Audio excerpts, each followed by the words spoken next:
Okay, listen, I have to talk about this. I have to talk about this. We have to talk about it. I want us to have this conversation. Assassins are back. I thought it was a myth. And I know this is not an American because he actually completed the job. You know what I'm saying? And he got away. Like, he's not in America no more. He had on Hermes sneakers. He's fucking skedaddled. He's probably in Europe right now. He's probably actually the cause of the Syrian revolution right now, too. But I think we as people need to acknowledge that it's no longer black, white, gay, straight, Republican, Democrat. It's poor people and people who are rich enough to get assassinated in the street.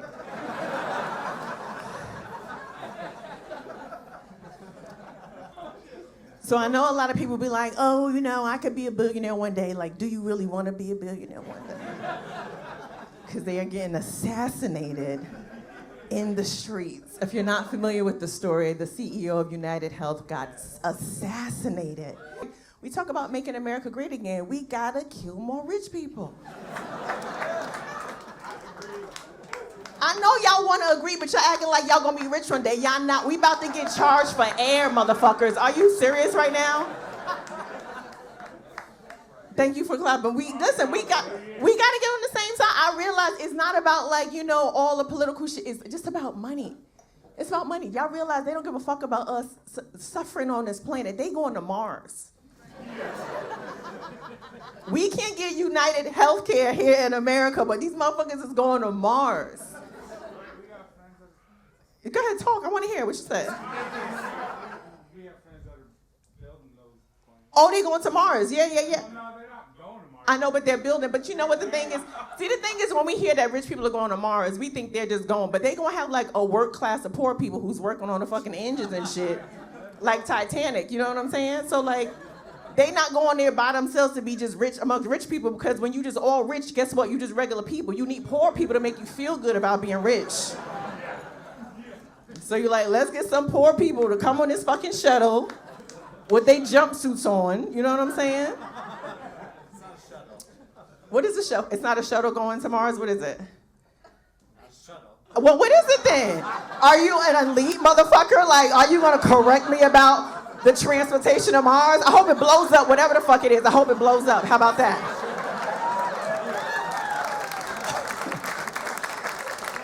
He's correcting me. It's a spaceship. I'm here on the Alliance of Billionaires who are going to Mars. Get it right, bitch. It's a fucking shuttle. I just want us to all acknowledge that assassins are real. And because we got duped into thinking all assassins were bad, because when that motherfucker missed Donald Trump, it just nicked his ear like a clear as an air piercer. We was like, oh my God, this is an assassin. That was not an assassin. That was a setup, okay? That was a poor kid who just got in the wrong place at the wrong time, and he was like, you wanna make 100 fucking Fortnite bucks? He was like, I'll do it. I'll do it. This is the thing about the assassin that really warmed my heart. I haven't rooted for a white man to be a murderer since Liam Neeson in Taken.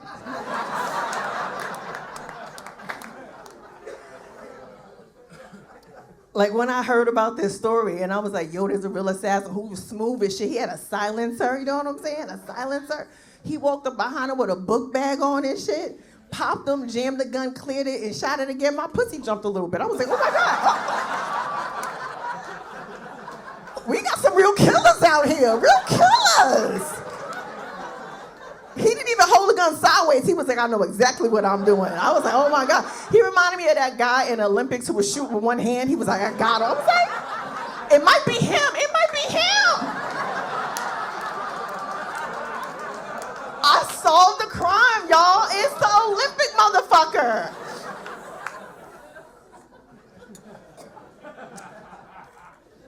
I like the fact that assassins are back, because now all these CEOs are on their toes. You know what I'm saying?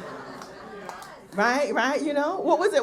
Another health insurance company just rolled back they were going to like cut the price on anesthesia, right? Like, so if you were in, I know there's a lot of Canadians here. Let me show you why America is fucked up. So what is the company? Does anybody know which health? What was it? National or Anthem or something like that, right? So they were saying that if a surgery was going to take longer than the time allotted, that they were going to stop covering your anesthesia at that point. So if the surgery was 90 minutes and it went over 10 minutes, you were on the hook for like the extra 10 minutes. Yeah, and then the assassin was like, watch this.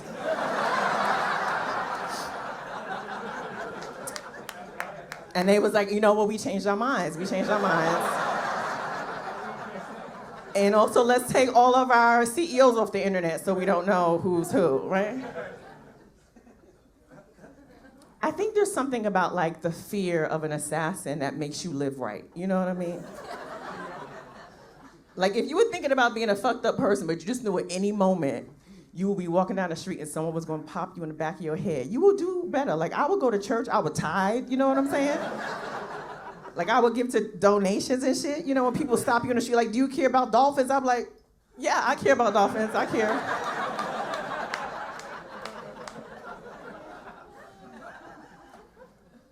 I feel like I know there is a shortage of high-level jobs in America, but if we start training assassins, we do in the military, right? But I mean regular people. Like I feel like we need regular people to be assassins. You know what I'm saying? Like we need an assassin GED program. Cause like 54% of Americans can't read above a 6th grade level, but they can shoot. You know what I'm saying? They won't be carving worms in the bullets, but they'll be shooting. I like you because you know the news. I like you. A lot of people don't know what's going on in the news.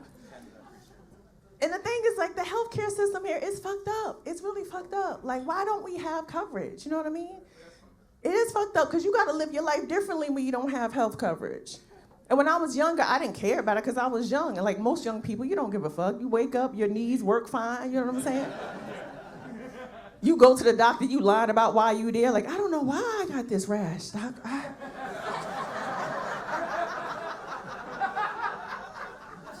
Meanwhile, you was fucking sucking dick in the parking lot. You like, I don't know what happened. I don't know why my gums are bleeding. That's crazy. I didn't need full health coverage when I was in my early 20s. No. And now in my 40s, it's a whole different story. I need full coverage. I need everything checked out.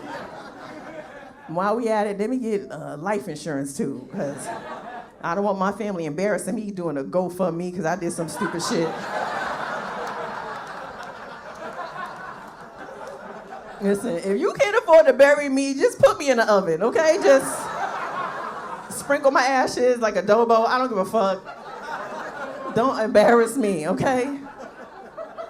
You know how sad it is to be in the afterlife looking at your online GoFundMe account and that shit is at $12? Like, motherfuckers, they got no money for me? That's crazy. I know bad people owe me like $10. If they just put it together, I'd get like a tombstone or something. This is what we gotta think about here in America. How you gonna bury your loved ones, you know what I'm saying? And I know people don't wanna make fun of the fact that the CEO got killed, but like, we should, you know? Cause they don't give a fuck about us. That's the thing, like they don't give a fuck about us. It's like, who is a good person, period? Like, are you a good person? That's what my metric is. That's it. That's it. Like, do you respect me enough to live my life and mind my business? Like, why do you care who I'm sleeping with? Why do you care what drugs I do? Why, unless I'm like in your house snorting your cocaine, like, shut up. You know what I'm saying? We all have crazy shit. We all do crazy shit, but it's a matter of whether you impose it on another person or not. You know what I'm saying? Like, I'm never gonna believe that racism is over. Remember when Obama won? They was like, racism is over. Okay, wink, right. They was like, we're a post-racial America. Right. Soon as Obama won, all the crazy MAGA people started doomsday prepping. They was like, it's coming. Let me build my bunker. Let me start pickling shit. Everybody's going in survival mode now. Now that Trump elected a second time, they was like, oh, it's really happening, apocalypse. My girlfriend was like, we should go learn how to shoot bows and arrows. I'm like, bitch, get the fuck out of here. What is this, Hunger Games? What am I doing with a goddamn arrow? I don't have the time, okay? When Kamala got on the ballot, I did have like a little bit of hope. I ain't gonna lie. I had like a small bit of hope, you know? Because before that, between Biden and Trump, I was like, we doomed either way. These motherfuckers is way too old. They can't even tie their shoes. You know what I'm saying? And if I hear that my president wears a diaper, I'm like, get him the fuck up out of here. Like, what are you talking about? Smelling like shit in the Oval Office? You can't make decisions like that. No foreign dignitary is gonna respect you with your goddamn depends wrinkling when you get up to the podium. Get the fuck out of here. So when Kamala came out, I was like, I know she could tie her shoes at least, you know what I'm saying? But everybody was doomsday prepping in preparation of whoever won. My girlfriend, anybody doing this stupid shit, they trying to garden now? Any gardeners here? Yes. Yeah. She put her hand, she was like, yeah, let me tell you something, stop, okay? My girlfriend was like, Chloe, you gotta come over and see my garden. I've been gardening, girl. She was like, look, this is my arugula. I'm like, oh my God, in 12 months you gonna have one salad, girl, that's crazy. I don't know if you understand, but you cannot grow enough food for a family of 4 on a little plot of dirt in LA, okay?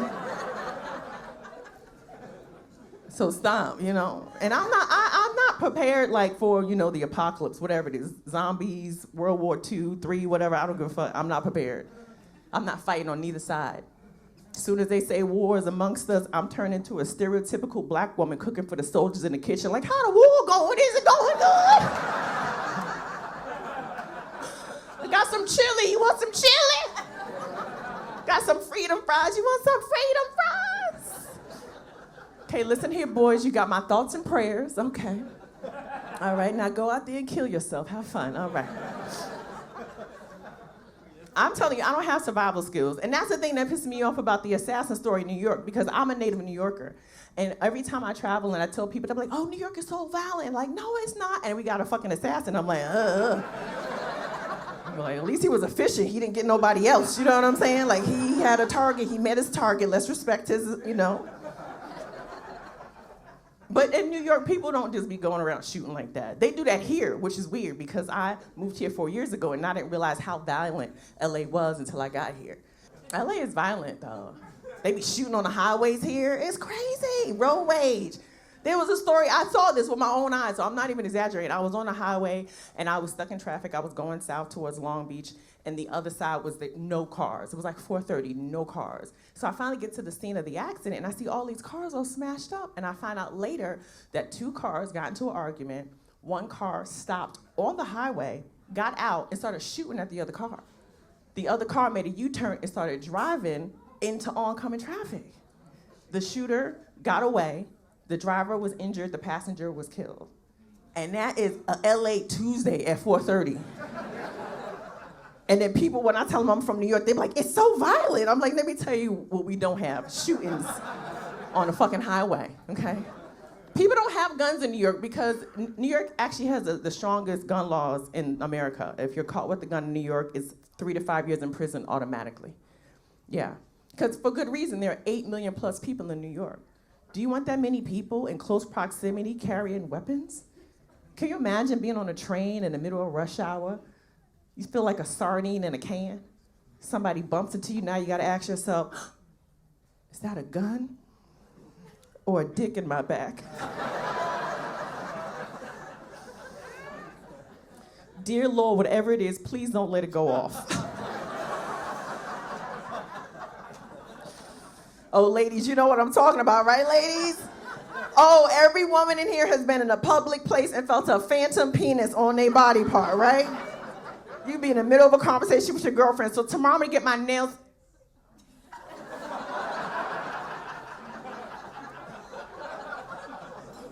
I don't know who, I don't know how, but there is a dick on my back right now.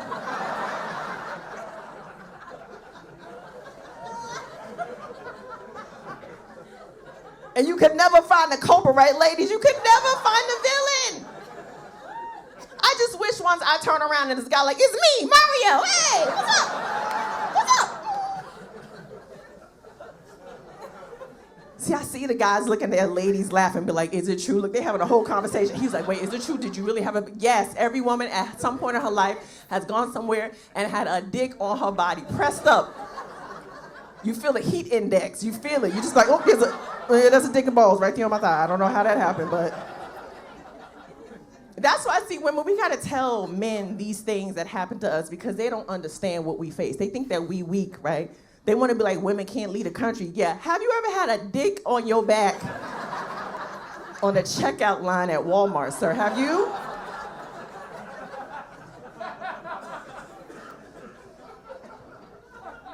That's why I just wish once the tables would turn. I just wish once men would experience what we go through, ladies, right? I just want to walk outside of a bar, see a guy sitting on the curb crying. His bro standing over here like, yo, bro, what happened? He was like, man, I went to order some shots and I'm getting emotional just thinking about it. I ordered some shots and I turned around and there was titties on my shoulder.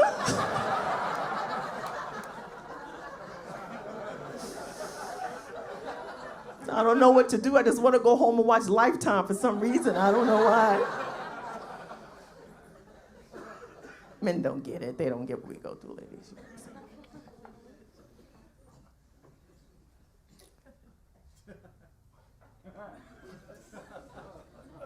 Ladies, we just have to share more is what I'm trying to say. We got to share our experiences more because now tonight at some point, are y'all a couple? At some point, right before you doze off to sleep, he's gonna turn over and be like, so, did you had a dick on your back? Was it bigger than mine? All right, guys, my name is Chloe. Enjoy the rest of your night.